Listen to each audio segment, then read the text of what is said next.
The pharmacy fumble. Agnes squinted at the small white bottle, holding it as far from her face as her arm would allow. The label was a battlefield of tiny letters and numbers, a cryptic code designed, it seemed, to confound anyone over the age of 50.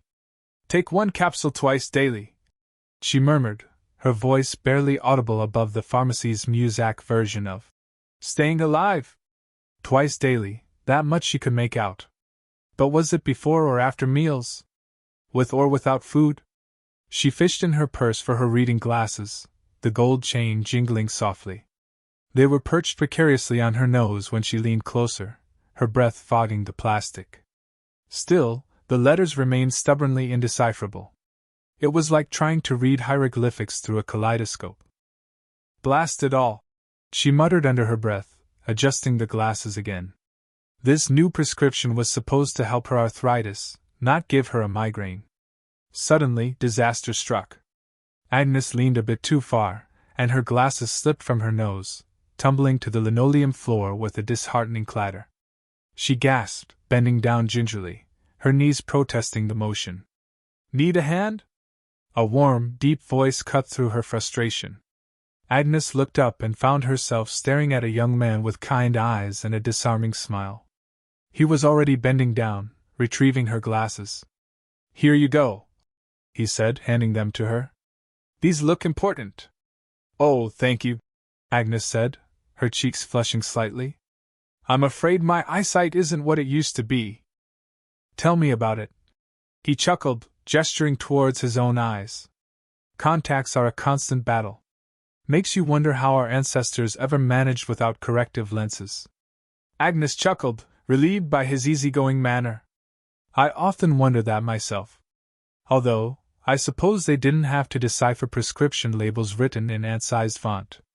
"That's the truth," he agreed. "Pharmacists seem to have a secret competition to see who can use the smallest type." He paused, tilting his head.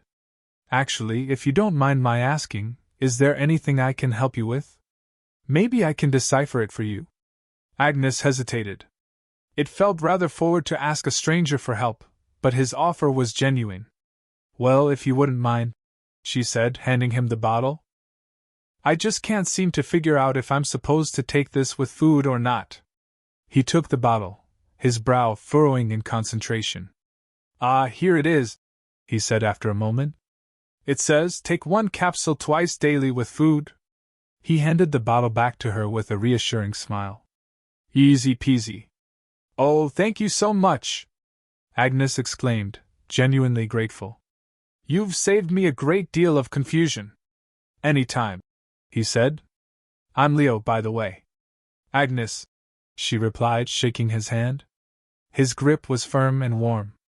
"Well, Agnes," Leo said, his eyes twinkling, "since I've saved you from a potential pharmaceutical mishap, perhaps you'd allow me to buy you a coffee as a reward?" Before Agnes could answer, a booming voice interrupted them. "Agnes Bloom, are you flirting with young men again?"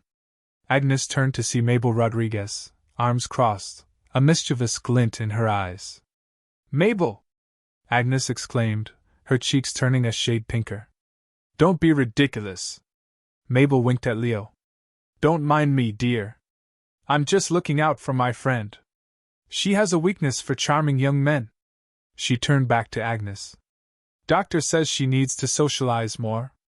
Get out there, live a little. And for heaven's sake, get some stronger glasses. Old movies and new acquaintances." Agnes Bloom hated waiting rooms. The sterile lighting, the faint antiseptic scent, and the low hum of anxiety always seemed to amplify her own worries. Today, her concern was a persistent cough that Dr. Albright insisted warranted antibiotics. Now, she sat perched on the edge of a molded plastic chair in the pharmacy, clutching her purse, and trying to ignore the incessant loop of advertisements playing on the wall-mounted television. Suddenly, a black and white image flickered onto the screen, interrupting the relentless parade of pills and procedures. It was a scene from an old movie, a glamorous woman in a shimmering gown descending a sweeping staircase. Agnes recognized it instantly. "All About Eve." "Oh, that's a good one," a voice said beside her. Agnes startled, nearly dropping her glasses. A young man with kind eyes and a warm smile was looking at her. He had tousled brown hair and wore a faded denim jacket. "Isn't it?" Agnes replied, her cheeks flushing slightly. "I adore classic films." "Me too," he said, settling into the chair next to her. "Betty Davis is phenomenal in that role. The biting wit, the sheer ambition." "Absolutely," Agnes agreed, relieved to be discussing something other than her hacking cough. And Baxter. Such a perfectly crafted performance as the seemingly innocent Eve. They watched in comfortable silence for a moment as Eve Harrington schemed her way into Margot Channing's life. They just don't make them like that anymore. Agnes sighed wistfully as the scene changed back to a commercial for allergy medication. "I suppose I'm just an old-fashioned romantic." She laughed nervously, adjusting her glasses. "Vintage is always in style," the young man countered with a wink. "Besides, there's something timeless about those stories, the way they explore human nature, ambition, jealousy." He paused, extending his hand. "I'm Leo, by the way." "Agnes," she replied, shaking his hand. His grip was surprisingly firm, sending a pleasant tingle through her. "Agnes Bloom." "It's a pleasure to meet you, Agnes," Leo said, his eyes twinkling. "So, Agnes Bloom, besides Betty Davis, who else makes your list of cinematic heroes?" Agnes warmed to the conversation, her initial awkwardness melting away. She talked about Katharine Hepburn's strength, Cary Grant's charm, and the magic of Hitchcock's suspense. Leo listened intently, occasionally chiming in with his own observations. "You really know your stuff," Leo said, impressed. "I usually have to drag my friends to see these movies. They're all about the latest superhero blockbuster." "Well," Agnes said, a playful glint in her eye, "superheroes are all well and good, but they don't hold a candle to the real drama of life, do they? The kind you find in a well-written script and a perfectly executed performance." A robotic voice crackled over the loudspeaker. "Agnes Bloom, your prescription is ready." Agnes stood, gathering her purse. "Well, Leo, it was lovely talking to you. Thank you for indulging my vintage tastes." "The pleasure was all mine, Agnes," Leo said, his smile genuine. "Perhaps we could continue this conversation sometime? Maybe over a cup of coffee? Or even at a movie?" He blushed slightly. Agnes hesitated for a moment, her heart doing a little flutter. I would like that very much, Leo." A helping hand. Agnes fumbled with the strap of her heavy canvas bag, the cheap metal digging into her shoulder. The pharmacist had finally called her name, and she was eager to get home, brew a strong cup of tea, and settle into her armchair. Her cough had worsened considerably since yesterday, a dry, rattling sound that echoed in her chest. "Let me give you a hand with that," a warm voice said, and Agnes looked up to see the young man from the magazine rack.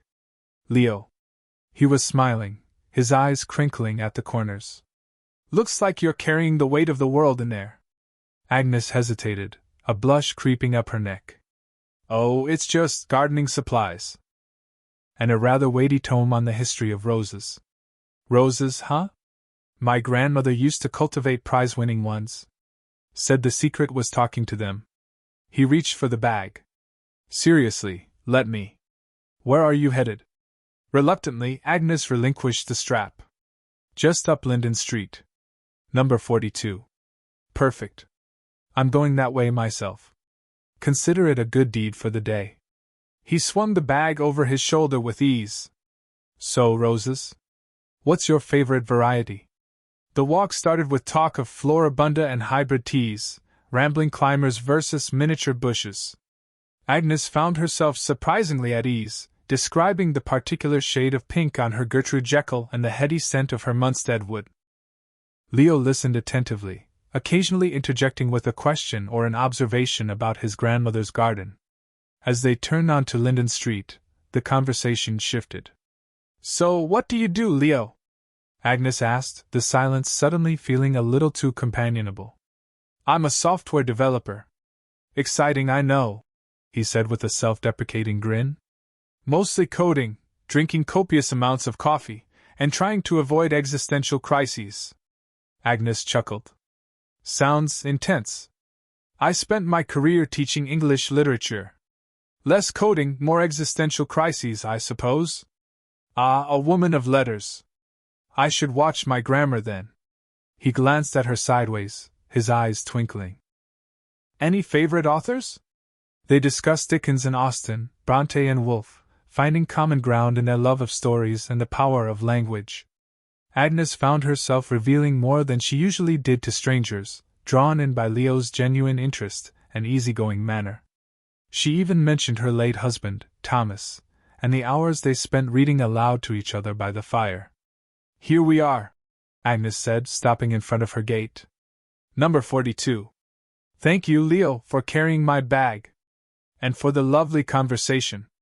He lowered the bag to the ground, his gaze meeting hers. My pleasure, Agnes. I enjoyed it immensely.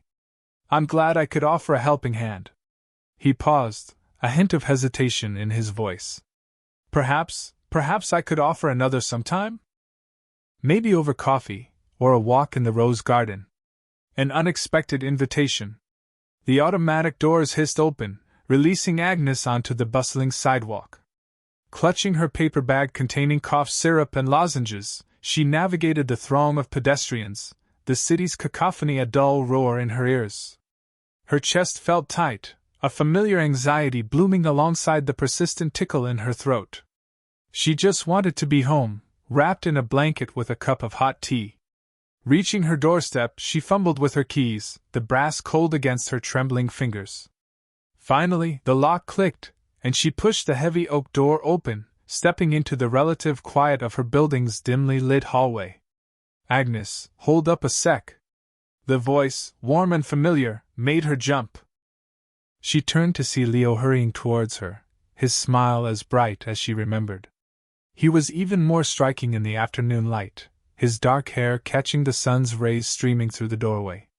Hey, she said, her voice a little breathless. What are you doing here?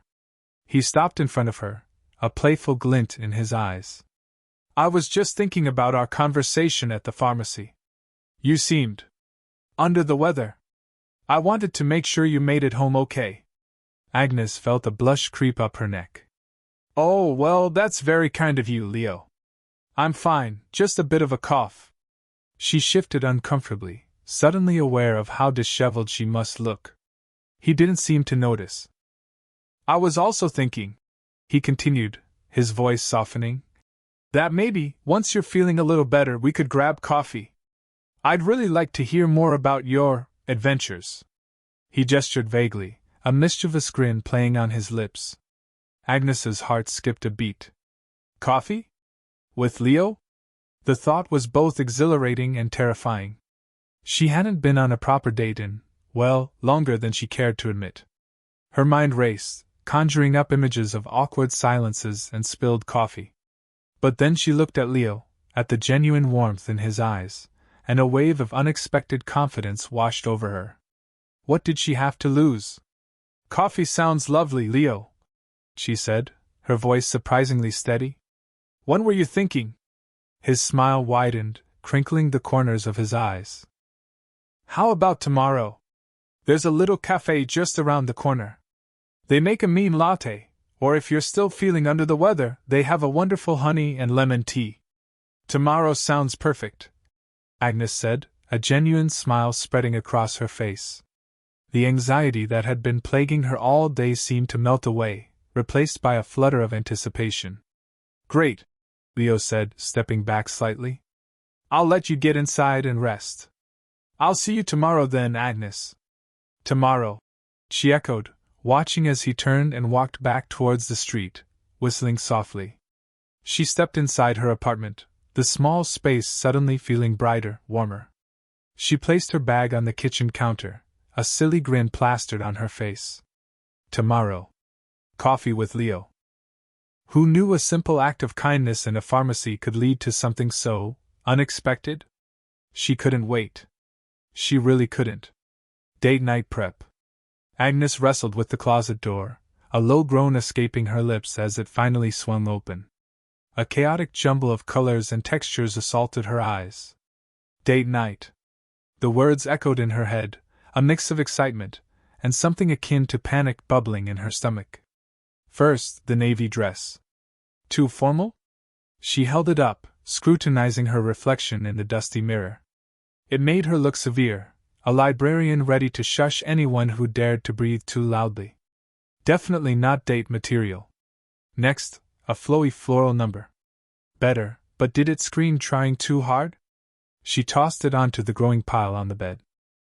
A persistent cough rattled through her, reminding her of the annoying tickle in her throat that had lingered for days.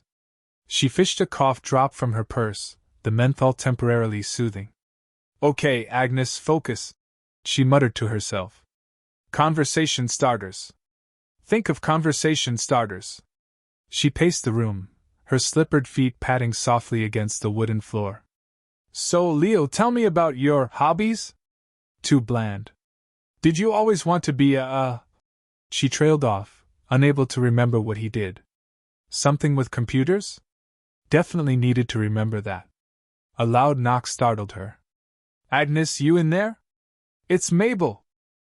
I brought reinforcements. Agnes opened the door to find Mabel Rodriguez, her best friend, standing in the hallway, a mischievous glint in her eyes and a garment bag slung over her shoulder. Reinforcements? Agnes asked, raising an eyebrow. Mabel breezed past her, heading straight for the chaotic bed. Honey, you look like you're staging a textile rebellion. And you sound like you're gargling gravel. This is a date, not a deposition. She unzipped the garment bag, revealing a vibrant red dress. Try this on. It'll knock his socks off. Agnes hesitated. Red? Isn't that a bit much? Mabel scoffed. Much? Honey, at our age, much is the goal. You want him to remember you, right? This dress says I'm here, I'm fabulous, and I've still got it. She winked. Besides, red suits you. It brings out the spark in your eyes. Agnes reluctantly took the dress. As she changed, Mabel perched on the edge of the bed, offering a running commentary. Posture, Agnes, posture. Shoulders back, chin up. You got this. And don't overthink the conversation. Just be yourself. You're witty, you're intelligent, and you're surprisingly adorable when you fumble your glasses. Agnes blushed, remembering their encounter at the pharmacy. The dress felt surprisingly good, clinging to her in all the right places. She looked in the mirror, almost not recognizing herself. See? I told you. Mabel exclaimed. Now about that cough. I've got some of my homemade honey lemon concoction in my bag. It'll soothe your throat and make you sound like a nightingale. Almost. Agnes laughed, feeling a surge of confidence. Maybe this date wouldn't be so bad after all. All right, Mabel. Nightingale lessons commence. Coffee shop jitters. The bell above the door chimed as Agnes entered, the aroma of roasted beans and cinnamon a comforting balm against the persistent tickle in her throat. She scanned the small cafe, immediately spotting Leo at a table near the window, sunlight catching the gold highlights in his hair. He looked up, a smile spreading across his face, and waved. A wave of warmth, quickly followed by a prickle of self-consciousness, washed over Agnes. He looked so young, so effortlessly put together in his dark jeans and a simple, crisp white shirt. She tugged at the collar of her floral blouse, suddenly feeling as though she'd raided her grandmother's closet. Was this a mistake? Were the 20-odd years that separated them a chasm too wide to bridge? As she walked towards him, a gruff voice cut through her thoughts. Floral, eh? Bold choice for a Tuesday, Agnes. Arthur Peterson, a fixture at the coffee shop and self-proclaimed philosopher of the neighborhood, sat hunched over a chessboard at a nearby table, his brow furrowed in concentration.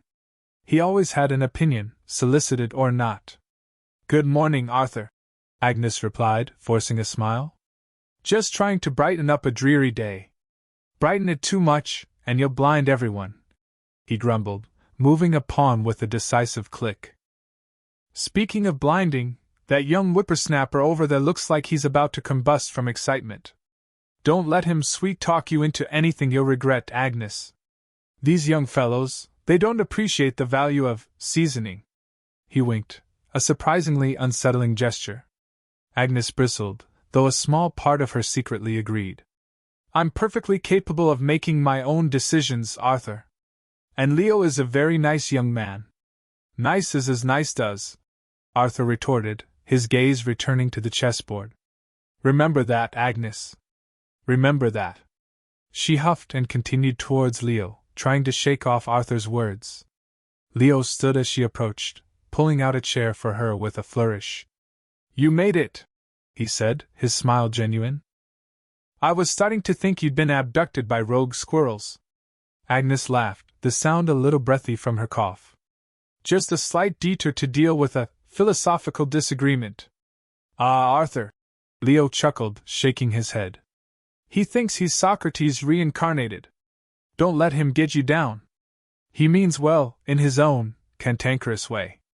As she sat, Agnes found herself relaxing, Leo's easygoing demeanor a welcome counterpoint to her swirling anxieties. He didn't seem to notice, or perhaps didn't care about, the age difference that was currently consuming her thoughts. He just seemed genuinely happy to see her. So, he said, leaning forward, his eyes sparkling. I was thinking, after your prescription is ready, we could maybe stroll through the botanical gardens? They have a new orchid exhibit. Agnes's heart fluttered. Orchids. It sounded lovely, romantic even. And terrifying. That sounds wonderful, Leo. But are you sure? I mean, she trailed off, the words catching in her throat like one of her persistent coughs. He raised an eyebrow, concern etching itself onto his features. Sure about what, Agnes? Are you feeling all right? You seem a little hesitant. She opened her mouth to confess her doubts, to explain the anxieties that Arthur had so gleefully amplified, but the words wouldn't come. Instead, she forced another smile, a fragile thing that felt like it might shatter at any moment. No, I'm fine. Just a little under the weather. The botanical gardens sound perfect. But as she looked into his open, expectant face, a tiny voice in the back of her mind whispered, Are they really, Agnes? Are they really? Common ground.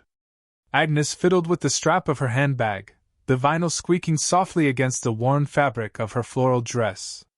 Her cough tickled again, a dry, insistent rasp that she tried to suppress with a sip from her water bottle. The pharmacy was brightly lit, sterile-smelling, and overwhelmingly young. Everyone seemed to be glued to their phones, a world away from her. Excuse me, a voice said, warm and laced with amusement. A hand, surprisingly large and steady, righted her glasses before they could tumble to the floor. Almost had a disaster there. Agnes looked up, flustered. Oh. Thank you, dear. Clumsy me. Her cheeks flushed. He was younger, definitely younger. And effortlessly charming. Not at all, he said, his smile crinkling the corners of his eyes. Though I must say, that dress is absolutely fabulous. It's like a garden party exploded in the best possible way. Agnes chuckled, instantly disarmed. Well, thank you. It's an oldie but a goodie. My late husband, bless his heart, always said it reminded him of our first date. A dress with a story, he said, nodding appreciatively. Even better. I'm Leo, by the way. He extended a hand. Agnes Bloom, she replied, her grip surprisingly firm. Pleased to meet you, Leo. The pleasure's all mine, Agnes Bloom. Waiting for a prescription? She nodded, gesturing weakly. Just a little something for this cough. Nuisance, really. Coughs are the worst. Especially when they interrupt a good story, Leo said, leaning slightly closer, his voice conspiratorial. Are you much of a storyteller, Agnes Bloom?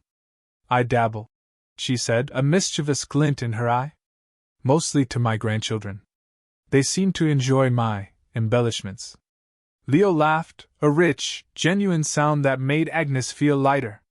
Embellishments are the spice of life. Speaking of which, do you have any interesting hobbies? Besides embellishing stories, of course.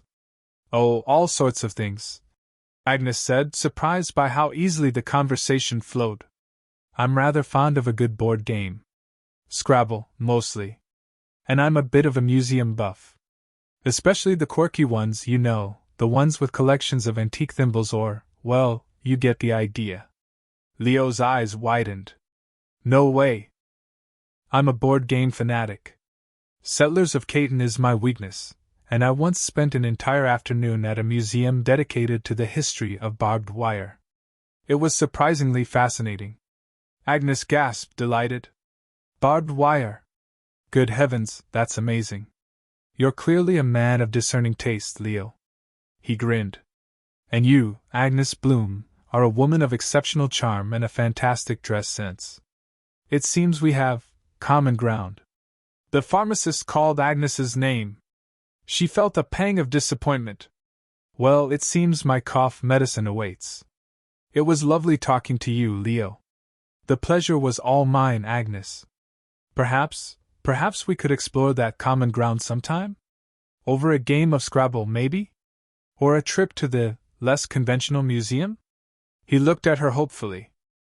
Agnes felt a warmth spread through her chest, chasing away the anxiety about her cough. I think, she said, smiling, that would be lovely. A misunderstanding. Agnes cleared her throat, the sound a dry rasp that amplified her worries. This cough, she said, her voice tight. It's been lingering for weeks. The doctor suspects bronchitis. Leo frowned, his brow furrowing with genuine concern. Bronchitis? That sounds awful. Are you getting enough rest? Trying, Agnes admitted, adjusting her floral scarf. But sleep is a luxury these days. She managed a small smile. Apparently, even at my age, I'm still burning the candle at both ends. Leo chuckled, a warm sound that eased some of her tension. Well, you don't look a day over fabulous, he said, his eyes crinkling at the corners. Maybe you need a younger man to help you blow out those candles. Agnes's breath hitched. Had he just flirted? A blush crept up her neck, warming her cheeks. She hadn't expected such a blatant advance, especially not after their earlier, more gentle conversation. He was younger, yes, but she hadn't considered that. She'd assumed his kindness was just that, kindness. Now, suddenly self-conscious, she smoothed down her skirt, the fabric feeling rough against her suddenly clammy hands. I'm not sure I follow, she stammered, the words catching in her throat. Leo's smile faltered. He seemed to realize his words had landed differently than intended. Oh, heavens, I didn't mean. I just meant help with chores. You know, things around the house. Heavy lifting, that sort of thing. My back is still in good shape, he added, flexing his arm playfully, though the playful glint in his eyes had dimmed.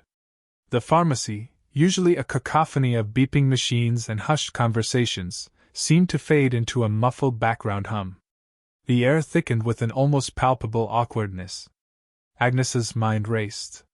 Had she completely misread the situation? Was he truly just offering assistance? Or was this a clumsy attempt at something more? The silence stretched, punctuated only by Agnes's nervous cough.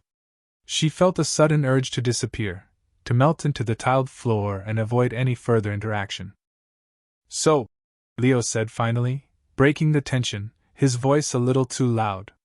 Bronchitis, huh? Did the doctor prescribe anything interesting? He gestured towards the dispensing counter, a forced lightness in his movements. Second date promise. Agnes drummed her fingers on the cool, faux marble countertop of the pharmacy. Her prescription wasn't ready yet, and a tickle had taken root in her throat, threatening to erupt into a full-blown coughing fit. She swallowed hard, willing it away. The fluorescent lights hummed overhead, amplifying her anxiety. She hadn't felt this jittery since her first date with Leo. And was last night even a date? She chewed on her lip, replaying their conversations, his easy smile, the way he'd listened to her rambling stories about the intricacies of bloom fertilization. A shadow fell across the counter. Everything all right? It was Leo. He was leaning against the counter, his eyes crinkled in concern. He smelled faintly of sandalwood and something fresh, like rain on pavement. Agnes blushed, feeling ridiculously flustered. Just waiting. And trying not to cough up a lung. She managed a weak smile. Leo chuckled, a warm, comforting sound. Rough night? More or less. This cough has been lingering for weeks. I'm starting to think it's just decided to move in permanently. He straightened, his expression turning serious. Have you seen a doctor? You shouldn't let something like that go unattended. Yes, I have. Hence the prescription. I'm just impatient. She waved a dismissive hand, suddenly self-conscious. So, what brings you back to this bastion of wellness? He grinned, the sunlight catching the gold flecks in his eyes. Actually, I came to see you. Agnes's heart did a little flutter kick. Me? Yeah. I wanted to clarify something. He shifted his weight, the easy charm momentarily faltering. Last night, I really enjoyed myself. More than I expected, to be honest. And I wouldn't want you to think I was just being friendly. Agnes held her breath. I'm interested, Agnes. Truly. And I'd really like to take you on a proper second date. Relief washed over her, so profound it almost made her knees weak. The cough vanished, chased away by a wave of warmth. Oh! She couldn't help the delighted smile that spread across her face. Well, in that case, I suppose I could be persuaded. He laughed, the sound infectious. Persuasion is my specialty. A pharmacist called out her name. Agnes turned. That's me. Be right back. She collected her medication, her steps lighter than they had been all day. When she returned to Leo, she felt a newfound confidence bloom within her. So, he said, leaning closer. Second date. Any preferences? Dinner and a movie? Art gallery? Maybe some interpretive dance? He raised an eyebrow, a teasing glint in his eyes. Agnes considered for a moment. I've always wanted to try that new board game cafe downtown. Roll for it, I think it's called. Leo's face lit up. Seriously? You're a gamer? A closet gamer, she admitted, a blush creeping up her neck again. Mostly strategy games. And I have a particular fondness for Caton. Caton? You're speaking my language, Agnes Bloom. I accept your second date challenge. Prepare to be thoroughly outstrategized. Oh, I wouldn't be so sure, she retorted, feeling a playful spark ignite within her. I have a few tricks up my sleeve. They walked out of the pharmacy together, the oppressive fluorescent lights replaced by the warm glow of the late afternoon sun. As they stepped onto the sidewalk, Leo turned to her, his smile genuine and bright. Roll for it is, then. How about next Wednesday? Wednesday sounds perfect. Agnes replied, feeling lighter than air. As she watched him walk away, she couldn't help but think that maybe, just maybe, this was the start of something wonderful.